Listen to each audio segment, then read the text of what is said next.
Assalamualaikum warahmatullahi wabarakatuh. Salam sejahtera bagi kita semua. Hari ini, mari kita bersama-sama membuka pikiran dan hati untuk memahami betapa pentingnya wawasan kebangsaan, kepekaan terhadap isu-isu kontemporer, dan kesiapsiagaan kita dalam aksi bela negara.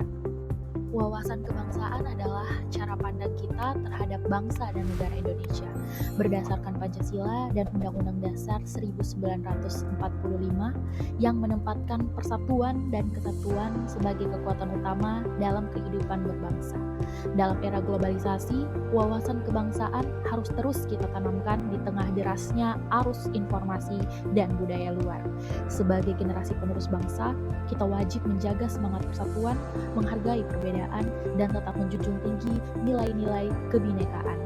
Kita harus sadar bahwa Indonesia adalah bangsa besar yang kaya akan budaya, bahasa, suku, dan agama.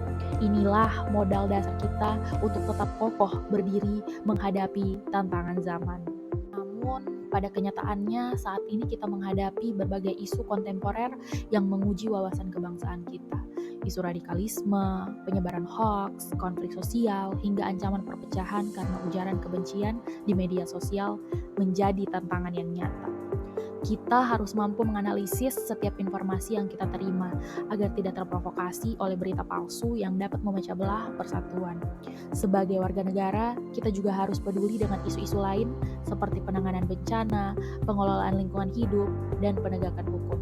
Sikap kritis dan peduli adalah wujud nyata bela negara di era digital. Oleh karena itu, mari kita biasakan untuk mengecek kebenaran informasi, berpikir rasional, dan tidak mudah terpengaruh provokasi. Bangsa ini membutuhkan generasi yang bijak bermedia sosial dan berani melawan narasi-narasi yang memecah belah. Kita melihat bagaimana cara menganalisis isu kontemporer dengan dua aspek penting, APKL dan USG. APKL berarti aktual, problematik, kehalayakan, dan kelayakan. Kita gunakan ini untuk memastikan bahwa isu yang kita pilih benar-benar nyata, punya masalah jelas, menyangkut banyak orang, dan layak dipecahkan bersama. Sedangkan USG adalah urgensi, seriousness, dan growth, artinya kita menilai seberapa mendesak, seberapa serius, dan seberapa besar potensi masalah itu berkembang. Sebagai contoh, hoax di media sosial sangat aktual, problematik, menyangkut banyak orang, dan layak untuk dibahas. Hoax juga mendesak ditangani karena dampaknya serius dan bisa cepat berkembang. Dengan APKL dan USG, kita belajar memilih isu yang tepat dan bertindak nyata. Inilah salah satu wujud bela negara di kehidupan sehari-hari. Bela negara bukan hanya tugas militer, tetapi kewajiban setiap warga negara. Kesiapsiagaan bela negara bisa diwujudkan melalui hal-hal yang sederhana, mencintai tanah air, taat hukum, menjaga persatuan, dan rela berkorban demi kepentingan bangsa.